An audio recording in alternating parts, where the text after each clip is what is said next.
stopped like 12 times. No more stopping. All right, let's get it.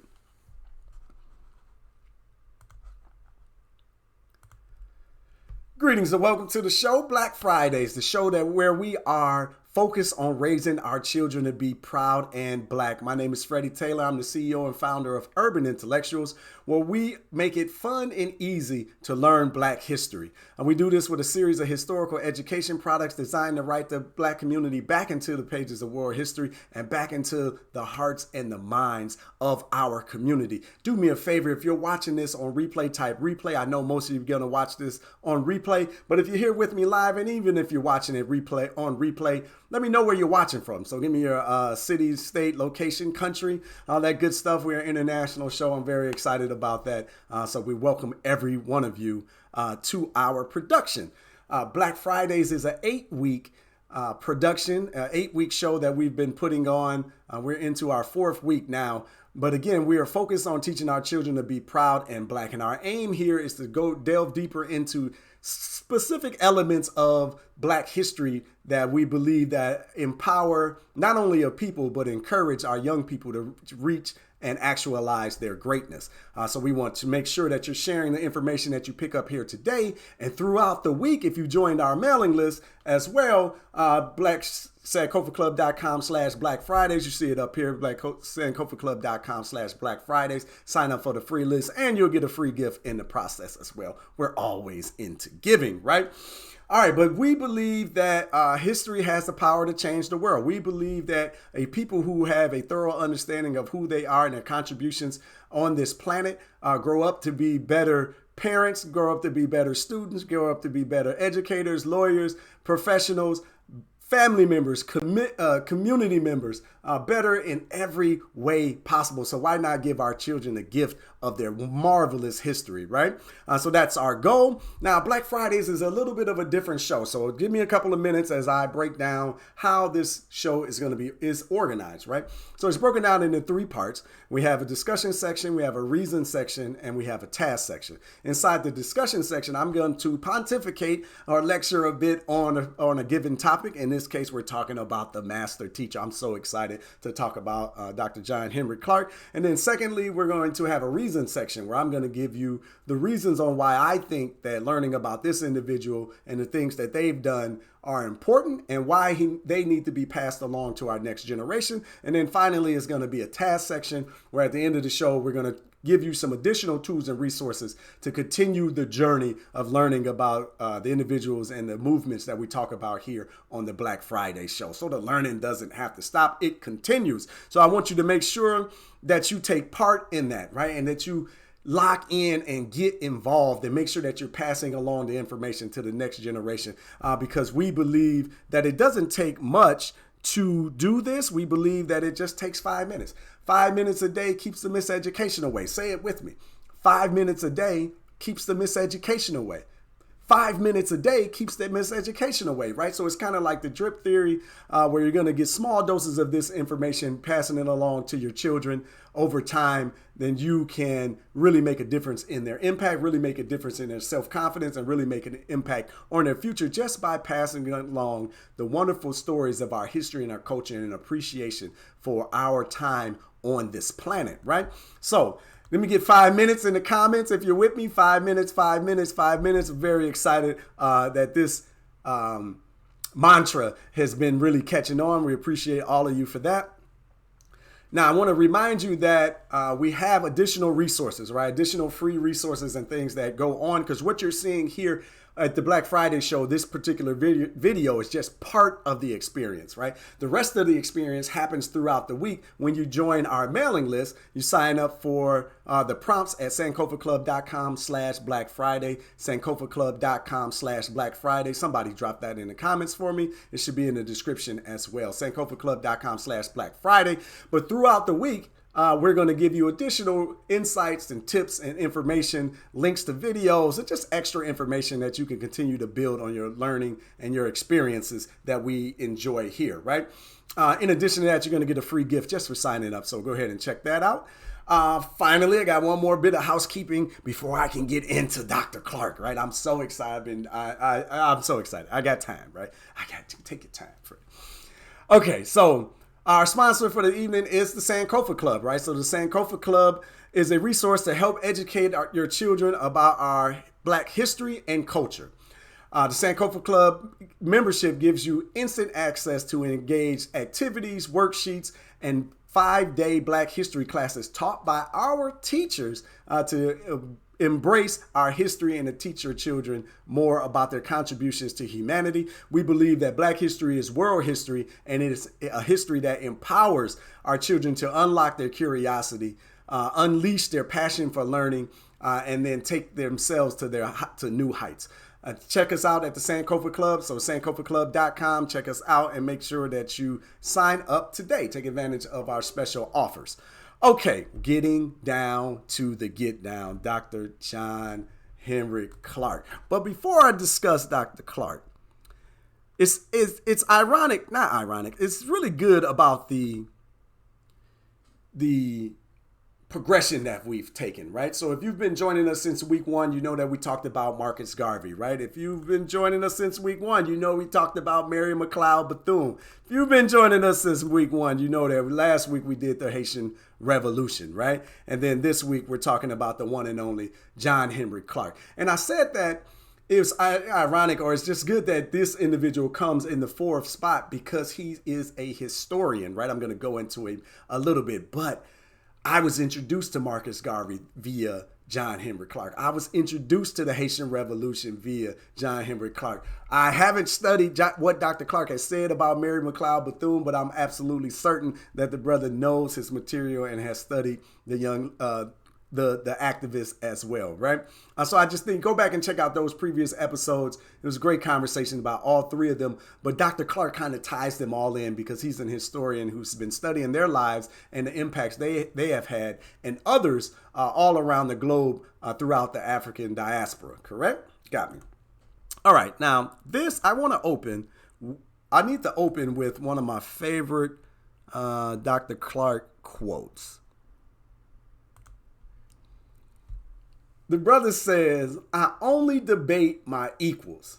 All others I teach." I only debate my equals. All others I teach. I love this brother to death. He is arrogant.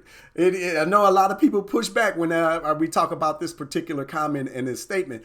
But the thing about it, right? So I was just listening to a lecture where he opened with this, right? So he's in a debate with other scholars, other white scholars, who is refuting the legitimate claims of Egypt being in Africa. It's all sorts of ridiculousness when you're dealing with our oppressors, correct? But check it out. So he opened with this statement: I only debate my equals, all others I teach. But then the next thing he says is, I've spent my entire adult life to the research and study of this subject, of Black people on the planet, of Africans on the planet, their history. I've spent my entire adult life. During this particular lecture, I think he was in his late 70s or early 80s. So you can just imagine how long he has been in this study, right? So he says, don't take it as an insult, just take it as an understanding, and get your notebook out because he's about to pour into you, right? Leading up to this discussion, I was really wondering, like, what am I going to say about this brother? This brother, the master teacher, right? John Henrik Clarke is a role model of mine. He's a mentor of mine. He's one of my distant mentors. I have a bunch that I admire, who has really poured into me deeply, genuinely and earnestly. And Dr. Clarke is one of those individuals. I was first introduced to him through Julian Sample back in early 2000s. I remember sitting up watching old YouTube videos and really just drinking in Dr. Clarke and just starting to learn more and more about our history and our culture. But the brother is deeply fascinating. It's just he has a story that is unbelievable. So, all right, let me try to dig into him a little bit more and try not to go down too many rabbit holes, right? Because as I'm listening to Dr. Clarke, just trying to brush up on him and figure out exactly what story is it, where am I going to take y'all through this journey?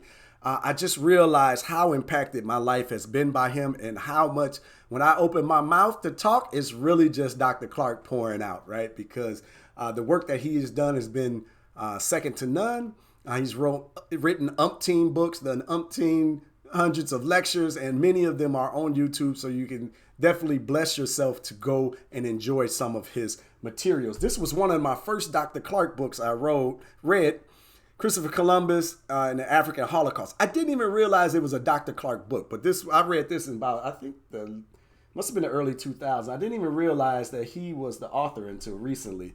But that's pretty interesting story to me. Let me dig into his background a little bit, and then we can dive into some of the fun stuff. So, but what does Dr. Clarke means? Man, Dr. Clarke means everything to me. I wouldn't be in this position I'm in today without the influence of this brother. So all praises to Dr. Clarke. All right, so he was born on New Year's Day, 1915. He tells a story that his mother said nobody's going to eat until Dr. Clarke, young Johnny, right, was born, and he was born late, so everybody was mad at him. He said the family still doesn't forgive him for that, right? But he was born to sharecroppers and a domestic, right? That's his terminology of calling his mom used to work for white people, cleaning the houses, right? My mom did the same. I can relate. But his dad was a sharecropper, right? Meaning they basically stayed on a former plantation and actually got paid a pittance to work the land, right? The sharecropper. So in 1915, they didn't have a whole lot of money. He wasn't a man of means. That wasn't really important to him. Doing the work for his people is what was important to Dr. Clarke, right? He said he learned how to read at a very early age because he desired to be a Sunday school teacher, right? And some of you that are Christian and you love your Bible and you love your faith, listen to Dr. Clarke with gentle spirits, right? Because he talks a lot about Christianity, particularly. Even he talks a lot about all of the religions, but he says that they come up and they run into a problem with straight history, right? And I'm going to get into straight history in a second because he believes in knowing and understanding history, really knowing your history. So anyway, he's reading the Bible as a Sunday school teacher, and he starts to talk about a problem that he noticed, that, everybody in the Bible was white, and he couldn't understand why. If God is a just God, then, not one, as he tells it, and not one little black angel snuck into heaven, like not one, like he just something that he said he couldn't accept, right? So this was his earliest memory of pushing back on the negative narrative of white supremacy, that black people haven't contributed anything of meaning and worth to the world. So then he's a young teenager. He said he didn't formally graduate, even though he has all the documentation and PhDs now, but he didn't formally graduate. And he was working for, I believe it was a lawyer, and I forgot the lawyer's name. He tells it in some of the lectures, but he said that he asked the lawyer for a book. He said, hey, is there a book? What book can I get to read about my people, about our history and our contributions to the world? And he said, I'm sorry, Johnny, but you were born of the people who haven't contributed anything worthy to the world. And he said, I just couldn't accept that.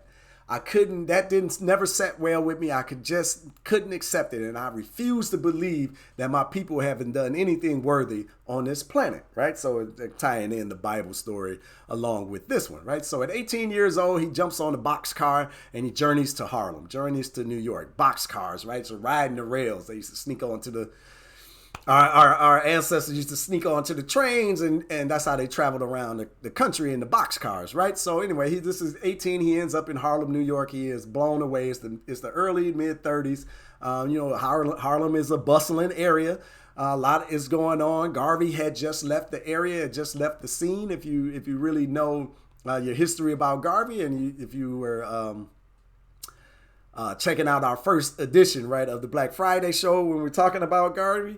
But he talked about knowing Langston Hughes, and he talked about being inspired by the brother and learning some of his history through the poets and the literature at the time.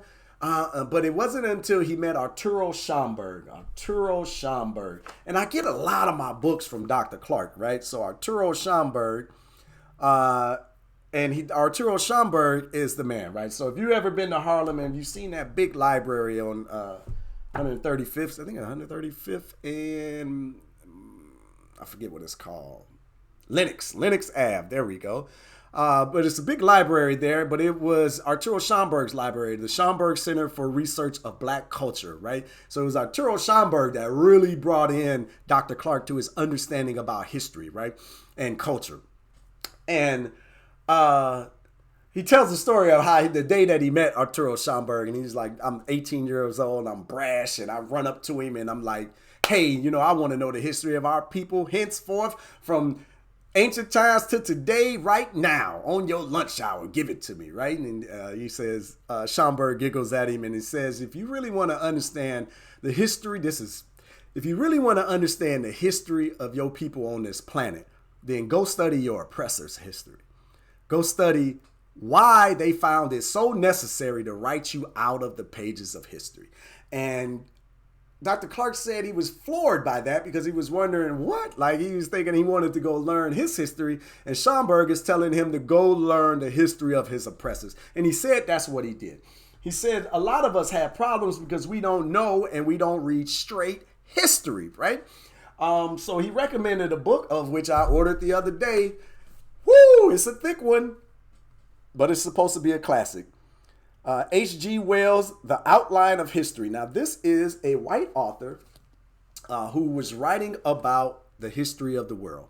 And Clarke says, say what you want to say, but the Wells does a great job of giving you straight history.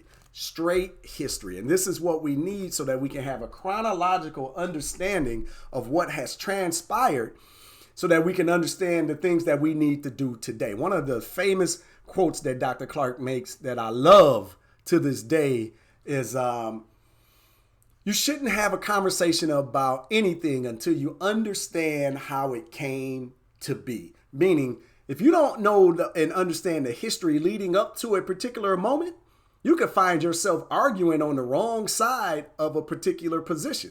You could be arguing against yourself. So you need to understand everything that has transpired up to that moment. He talks about H.G. Wells does a good job of just reading straight, giving you straight history, right? So I ran out and grabbed that book, right? So now I got Schomburg, I got H.G. Wells, I read this one. I got many, many more over here that I got stacked up dealing with Dr. Clarke. But he says that he once he did that, he got a decent understanding of what was going on in the world and not just, the propagandized slant that the West tends to put on things, and not even like the overly black power slant that some historians put on things. He's talking about straight history. What happened? When did it happen? Where did they go? And all of that good stuff, right? So H.G. Wells is supposed to be a good account of that. I'm excited to get into that because my knowledge gets a little foggy after like the Roman Empire era, that time frame. It gets a little foggy. Things get foggy for me, and then we leap to the Moors and all that good stuff. All right, so that's content for another day, right? But I'm really excited about picking up and learning about those things, right? So Dr. Clarke starts to read about the white history, so he does that. Then he comes back, talks to Arturo Schomburg again, and he said that's when Mr. Schomburg starts breaking down some real deep African history. I love this brother, Dr. Clarke, because he takes everything back to the root, right? We got to understand how everything transpired and back to the root, right? So he has spent a lifetime studying our deep history, our rich history, and our deep culture, right? I love to talk about learning about who we were before we were tampered with. Who were we before 1492? Who were we before the Romans came into Africa? Who were we before the Muslims came into Africa and started tampering with us? And these types of questions lead you to individuals like Sheikh Anta Diop, who I didn't know. Okay, hold on. Yeah, pre-colonial Africa, right? So who were you before you were tampered with? You can find out in books like this. Sheikh Anta Diop is one of our premier African historians on the planet, and is really a main cause for the understanding of the African contribution to civilization. And starting to getting a picture and appreciation for these individuals and this time period really starts to help you understand who we are on this planet and our worth, right? Because you can't rule and subjugate a people who understand that they've given so much to humanity. And this is one of the themes that Dr. Clarke beats over and over again is, we have to remember who we were, because if we stop bending over and allowing people to be on our back, we'll stand upright and demand the future that is ours, right? But Sheikh Anta Diop books it speaks French, right? He's out of Senegal, right? Senegalese scholar.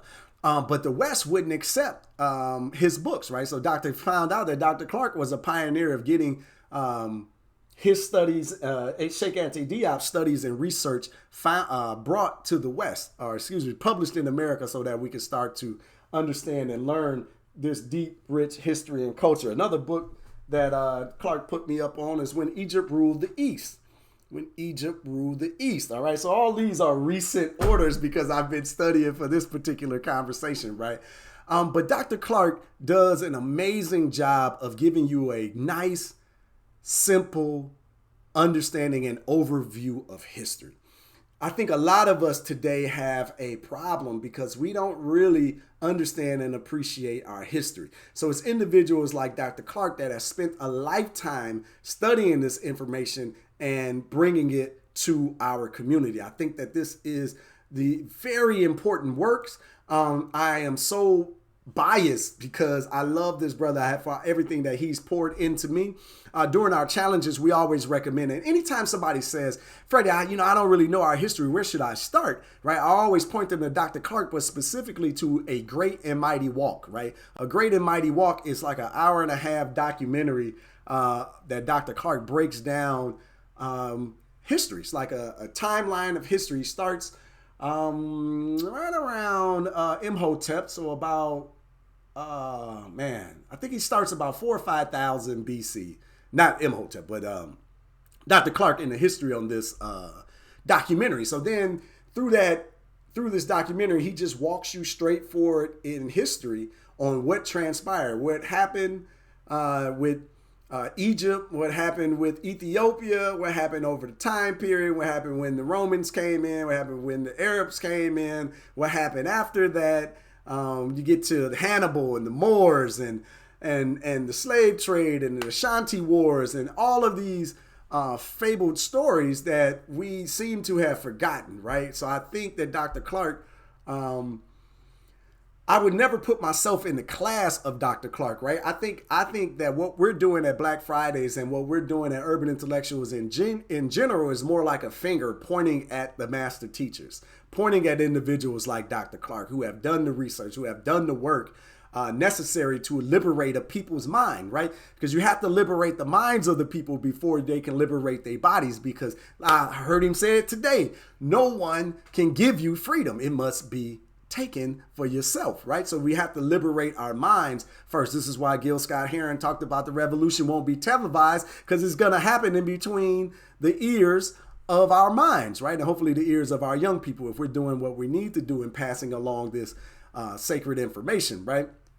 But I wanted to introduce you to Dr. Clarke. I can't give you if I started talking about all of the history that I've learned from Dr. Clarke, it would just be insane. But I want to give you a spark. I wanted to give you a taste of some of his insights and his power, because I want you to start developing this for yourself. I need you to start developing this for yourself and then going out and seeking it, right? But again, Dr. Clarke isn't like the Haitian Revolution where I can run through a timeline and then we can talk about it and reflect upon it. Dr. Clarke is a resource where we can go and start to feed ourselves about our history and our culture, our storied history and our culture, and identifying and elevating our historians, I feel, is of just rising importance, because everybody else try to tell us who our friends are. Everyone else tries to tell us who's important enough for us to know, honor, love, and study.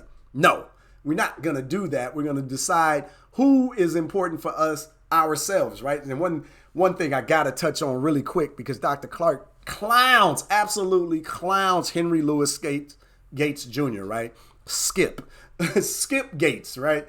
He absolutely clowns him because he calls him a professional white ass kisser. And at the time, now this isn't in 2020, 2021. This is in the 80s. I believe I was looking at this. He's talking about him from a long history story perspective. But you've always had individuals like Skip Gates, who's been willing to compromise the facts of history in order to elevate themselves, right? This is part of the problem that we have inside of our community. Too many people are too ready to sell us out for anything, right? And this happens in our academic circles as well, that Dr. Gates proves on a consistent basis, right? Oh, Freddie, no, I'm not going to sit down with Dr. Gates and argue and debate with him, right? When my master teacher then told me, don't you be messing with that fool, right? But we have to start understanding, who do we need to listen to? Who really has our best interests at heart as a people? Knowing that there are so many people who are willing to sell you out, we need individuals with academic integrity that we can look to and deem as factual information, right? There's always going to be conflicting information because people are always trying to confuse you. They don't want you to find out who you are. They don't want you to start studying the scholars like Sheikh Anta Diop, Dr. Clarke, Ivan Van Sertima, Runoko Rashidi. They don't want you to start digging into the pages of these individuals, because they come with a revolutionary mindset. They come with a mindset of do for self. They come with a liberation mindset. They come from Pan-Africanism, that we are a one people on this planet. Dr. Marcus Garvey talked about it, up you mighty nation, right? We got to start seeing ourselves as individuals. I heard Dr. Clarke say it today. Them boats that came from Africa didn't bring no African Americans. Them boats that came from Africa didn't bring no Haitians. They didn't bring no Jamaicans. They didn't bring no Puerto Ricans. They brought Africans. We all in this together, whether you realize it or not. Don't allow your oppressor to start dividing us as a people. He talks about it big, that we're not a minority. You're not a minority. You got to stop seeing yourself as a small microcosm of a people. You're the entire people. Now, you've been disconnected. You've been miseducated, but all of this is deliberate. All this is on purpose so that you don't see yourselves as one, so that you don't start working together with one another, because they know that you have done the most incredible things that the planet has ever seen. You built the longest standing civilizations multiple times throughout antiquity. If you did it once, you can do it again, right? So he always says that we Africans brought the world its first humanity, and it's probably going to require us to bring the world its next humanity, because these individuals that run it today don't seem to know what that is. So the challenge, the echo from the graves of the ancestor Dr. Clarke, is for us to start to unify, is to start to educate ourselves. The echo, the heartbeat, let's get it back. We got to get it with understanding. So if we have an understanding of who we are as a people, and we put that heartbeat into our next generation, and they grow up with it and they just one with it, yeah, then they start working together. Then they start building together. Like when we talked about last week, when the Haitians came from, when the Africans came to what is now Haiti, they didn't speak the same languages, but they had the same oppressor. We keep talking about this monolithic nonsense. I'm not a monolith. We're not a monolith. It's time for you to monolithically stand and be together for freedom, because that's what we need. But this is the push that I get when I listen to Dr. Clarke. It's time for unity. It's time to stop all this nonsense, to put down the reasons that we have to be different and individualistic, and realize that that's getting your butt kicked all over this globe. Dr. Clarke is a signal for unity, for bringing us back into the African diaspora and coming together as one, right? To study.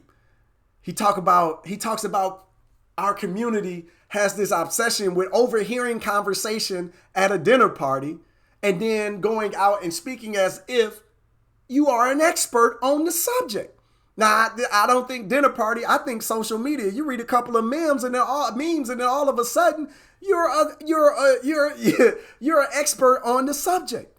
He says, if you want to impress me, read a book from cover to cover that talks about your history, that talk about these important elements, and find out how all of this came to be. We're in 2020. How did this situation come to be? And stop reading the same old people that your oppressor puts in front of you. Have the courage of your convictions and start to read the individuals who are fighting for, they spent their life fighting for you. Don't let your oppressor select the books and the scholars that you're going to listen to. You have to do that. You have to get back your African mind. We've been miseducated. I think that that's an important thread to keep beating. But fortunately, there's individuals like Dr. Clarke that are there to bring us back, right? So I struggle a bit with setting up concrete stories because I think the story of Dr. Clarke is his words. It's his dedication. It's his lifetime of learning about who we are and spending the other time making sure that he shares that message with the rest of us. Dr. Clarke is a legend in my mind, in our household. I can't wait to get the images of the brother up on the wall because I want to see him as a constant reminder to Sankofa to go back and get it. Go back and get our history. Go back and get our glory. Go back and get our achievements and bring them forward to the next generation so that they can shine once again.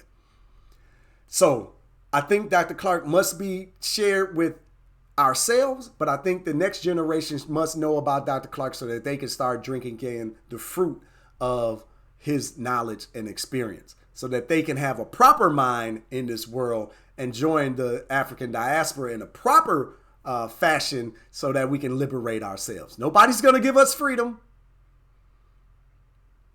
Nobody's going to give us freedom anywhere on this planet. It's time for us to work together, and that's what we have to do, right? So I think that that's important. I think you got to educate yourself. So even in our challenges, for our tasks, I want you to sign up for Black Friday. So join Sankofa'Club.com/Black Friday. Sign up. We're going to get a free gift just for signing up. I want you to watch 30 minutes of a great and mighty walk. If you got teenagers, this is wonderful. If you have any children about 7 or 8 years old, I think that is still a great conversation for them as well. Maybe they don't watch 30 minutes. Maybe they only watch 10 or 15-minute clips, 10 or 15-minute clips, right, in areas. If you have young kids, then I think name and facial recognition is important, right? It's the basis of learning. If you have, 2, 3, or 4-year-olds, name and facial recognition, maybe 1 or 2 facts. You can grab our Black History flashcards and start learning 1 or 2 facts off of that. But I need you to ensure that your young people know who Dr. Clarke is so that when they encounter his books and his lectures later in life, they'll stop, pause, and listen. But if you got young people, get ready for the conversation that's going to transpire from watching a great and mighty walk. And if you've joined our challenge and you've seen that before and you're all into it, great. We got some more stuff for you. Join the mailing list and we're going to shoot you some other free information and videos and lectures and book recommendations that Dr. Clarke has put out for us all to drink up and enjoy, right? My other task is, who are some of the great minds Dr. Clarke help us here? I mentioned a couple of them here, but let's go a little bit further into some of our other historians, right? Let's elevate historians inside the diaspora about being important, because these people are doing mission critical work, right? And then finally, what's the most fascinating facts? Find out the most fascinating facts that Dr. Clarke unearths and share them with us, right? So hashtag Urban Intellectuals, hashtag Sankofa Club when you find those and you're posting them. And I'm looking forward to engaging with you more on these particular subjects, right? Yeah, there we go. So make sure you come on and get into our fold. But remember, Black Friday show, what you see here during my lecture and during my period is only part of the Black Fridays experience. And you sign up sankofaclub.com/Black Fridays. You will be sure to get the rest of the engagement throughout the week as we lead up into week 5, right? And I'm going to hold exactly who that is, but I'm excited to come with you with another edition of our Black Friday show where we focus on raising our children to be proud and Black. My name is Freddie Taylor. I am the CEO and founder of Urban Intellectuals, where we make it fun and easy to learn Black history, bidding you another salute to John Henrik Clarke, you, our storied history and our storied future from here on Black Fridays. But until next time, good people, you already know what it is. Love, peace, and Black power.